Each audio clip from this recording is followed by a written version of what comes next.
خاص کر لیتا ہے، اور اللہ بڑے فضل کا مالک ہے۔ ہم جس آیت کو منسوخ کر دیتے یا اسے فراموش کرا دیتے ہیں تو اس سے بہتر یا ویسی ہی اور آیت بھیج دیتی ہیں۔ کیا تم نہیں جانتے کہ اللہ ہر بات پر قادر ہے؟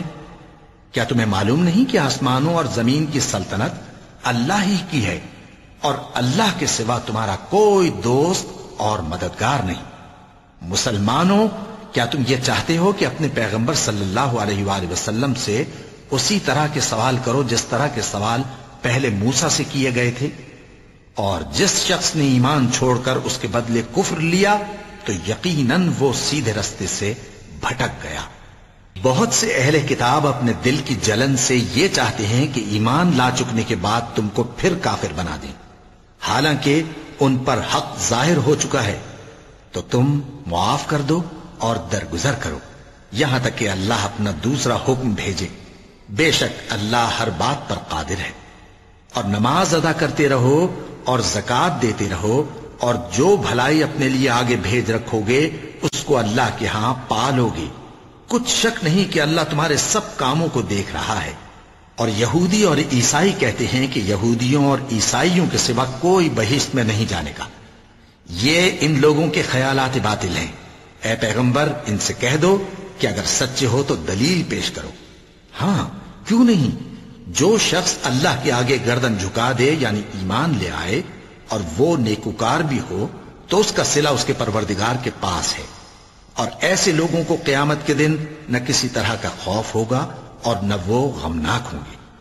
اور یہودی کہتے ہیں کہ عیسائی رستے پر نہیں، اور عیسائی کہتے ہیں کہ یہودی رستے پر نہیں، حالانکہ وہ کتاب الہی پڑھتے ہیں۔ اسی طرح بالکل انہی کسی بات وہ لوگ کہتے ہیں جو کچھ نہیں جانتے، یعنی مشرک۔ تو جس بات میں یہ لوگ اختلاف کر رہے ہیں، اللہ قیامت کے دن اس کا ان میں فیصلہ کر دے گا۔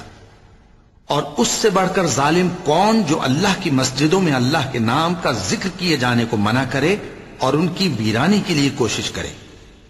ان لوگوں کو کچھ حق نہیں کہ ان مسجدوں میں داخل ہوں مگر ڈرتے ہوئے۔ ان کے لیے دنیا میں رسوائی ہے اور آخرت میں بڑا عذاب۔ اور مشرق اور مغرب سب اللہ ہی کا ہے، تو جدھر بھی تم رخ کرو ادھر ہی اللہ کی ذات ہے۔ بے شک اللہ صاحب وسعت ہے، باخبر ہے۔ اور یہ لوگ اس بات کے قائل ہیں کہ اللہ اولاد رکھتا ہے۔ نہیں، وہ پاک ہے، بلکہ جو کچھ آسمانوں اور زمین میں ہے سب اسی کا ہے، اور سب اس کے فرما بردار ہیں۔ وہی آسمانوں اور زمین کا پیدا کرنے والا ہے، اور جب کوئی کام کرنا چاہتا ہے تو اس کو ارشاد فرما دیتا ہے کہ ہو جا، تو وہ ہو جاتا ہے۔ اور جو لوگ کچھ نہیں جانتے یعنی مشرک، وہ کہتے ہیں کہ اللہ ہم سے کلام کیوں نہیں کرتا، یا ہمارے پاس کوئی نشانی کیوں نہیں آتی۔ اسی طرح جو لوگ ان سے پہلے تھے وہ بھی انہی کسی باتیں کیا کرتے تھے۔ ان لوگوں کے دل آپس میں ملتے جلتے ہیں۔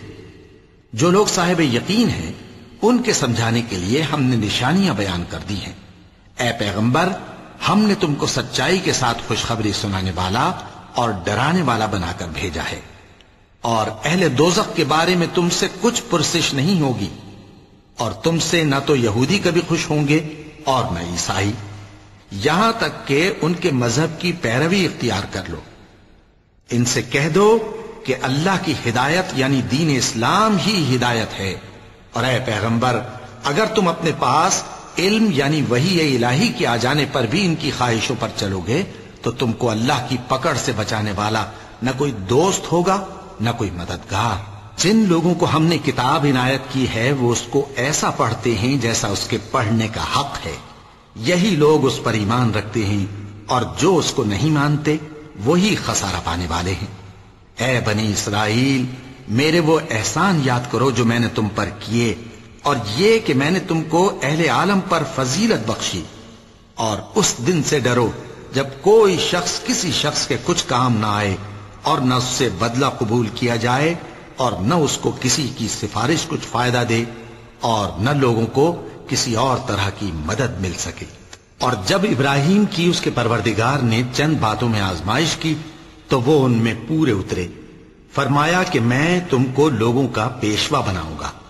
انہوں نے کہا کہ پروردگار، میری اولاد میں سے بھی پیشوا بنائیو۔ فرمایا کہ میرا قول و قرار ظالموں کے لیے نہیں ہوا کرتا۔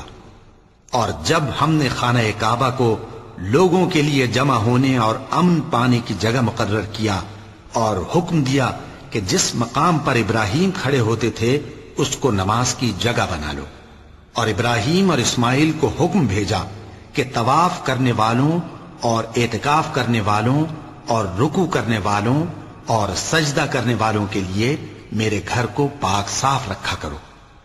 اور جب ابراہیم نے دعا کی کہ اے پروردگار اس جگہ کو امن کا شہر بنا اور اس کے رہنے والوں میں سے جو اللہ پر اور روز آخر پر ایمان لائیں ان کے کھانے کو میوے عطا فرما، تو اللہ نے فرمایا کہ جو کافر ہوگا میں اس کو بھی کچھ مدت تک سامان زندگی دوں گا، مگر پھر اس کو عذاب دوزخ کے بھگتنے کے لیے مجبور کر دوں گا، اور وہ بری جگہ ہے۔ اور جب ابراہیم اور اسماعیل بیت اللہ کی بنیادیں اونچی کر رہے تھے تو دعا کیے جاتے تھے کہ اے ہمارے پروردگار ہم سے یہ خدمت قبول فرما، بے شک تو سننے والا ہے، جان